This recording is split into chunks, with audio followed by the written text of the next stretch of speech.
Hello, my name is Tatum Larway, and this is the first lesson plan for DAE 315. I chose the book Flotsam, written by David Weisner and was published in 2006, then receiving the Caldecott Medal in 2007. The targeted grade level is 3rd grade, and the anticipated time frame is 3 weeks. Flotsam is a book about a boy who goes to the beach with his family and finds this crazy contraption floating up on the sand. He takes it to a camera shop once he figures out what it is and actually has the photos within it developed. He finds this crazy story within it about different scenarios that were found in the ocean of fish looking like robots and societies of sea monkeys and just crazy out of the box thinking. I love the fact that this book has no text. It really leaves it open to interpretation by the viewer, and I believe personally that that's what art is about. The actual big idea or conceptual structure of this project is on discovery and curiosity in art.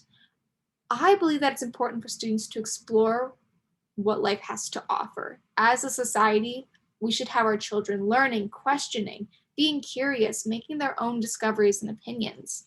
Teaching this concept to students, we validate doing each of these things, and it helps create more concise and clear portrayals on what that means to them in particular. They want to know more about the world. They want to express their opinions, their feelings, and their views through art. It's a safe and very open and accepting way of validating and expressing how they feel and what they think. It serves to influence children to wonder and create amazing things with their imagination in a safe outlet to talk about it. What I want them to do is create an illustration about an object that they once discovered and create a new world in, on, around, whatever you want with this object, but not to lose focus on the object itself. I call it a discovery item or their discovery object. I personally, for my project, I found a candle that I used to be absolutely in love with, and I had no idea where it went. I took it and I painted a scene of a campfire surrounding the candle wick. I want students to be able to question and choose whatever object they want. This is where the differentiated instruction comes in. They can choose whatever object they want as long as they're following this lesson plan. They can choose an earring, a tooth, whatever they want, and really have fun with it and explore. The project itself, as I said, going through the 3 weeks, is I want them to learn color theory. I want them to effectively use the elements of composition to communicate an idea or story, and I want them to understand how to successfully use negative and positive space. These 3 main values or concepts are extremely important in the creation of art, and they all play really well together. They are all elements and strong factors of design.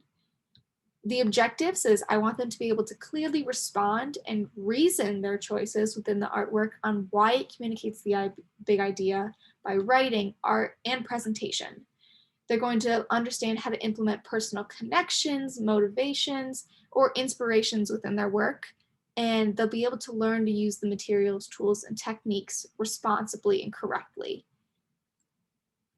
Going through this, I am going to give them multiple examples. One example of another book that I think would be really good is Horton Hears a Who.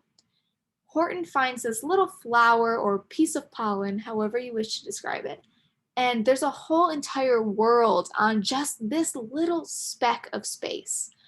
It's so amazing it makes the viewer want to look beyond and think about, what does this object serve as? What is it? Who lives on it? What is interacting with it? And I think that it's a great idea. For example, like look at this little illustration of bugs going sledding and creating a little bug snowman, or this tooth by Ritvik Sachdeva created the hidden place, and it was this crazy structure and waterfall coming out of the inside of a tooth. Another one is this freezer.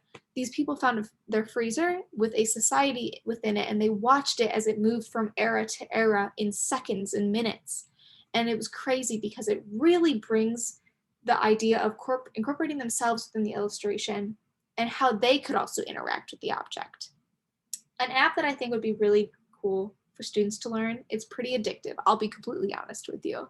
It's an app called Mixed Colors, and it helps them learn color theory and color mixing in a relaxing and non-messy way. It's fun.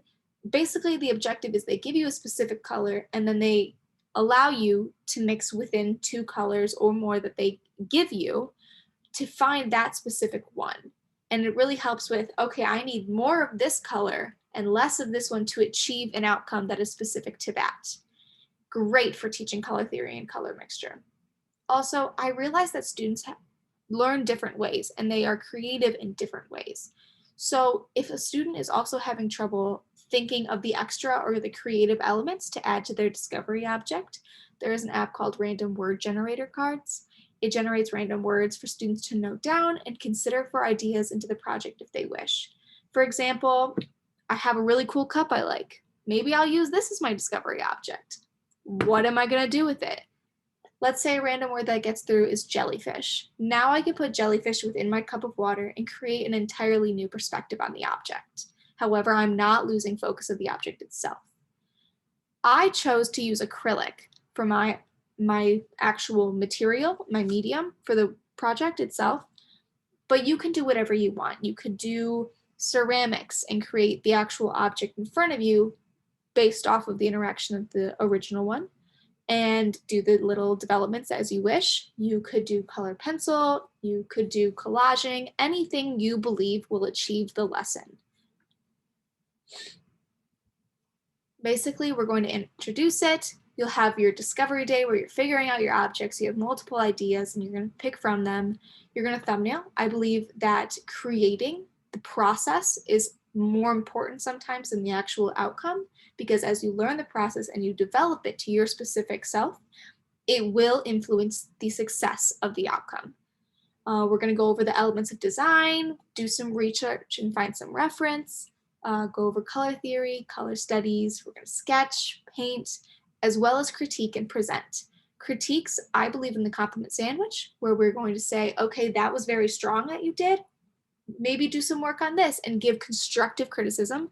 This is great for learning critique etiquette and being able to use your analytical skills to figure out what could be improved, and then give another compliment if you wish, as long as it is constructive and can be progressive, not putting anyone back or putting anyone down. This is a positive and welcoming space that we'll be having, and that will be shown within these critiques. Presentations will be to myself as well as the rest of the class. They're going to be able to clearly state what their project is doing, what it is saying, and how does it incorporate the big idea in it. I am so excited to present this lesson to students one day, and I hope that you like it as well. Thank you.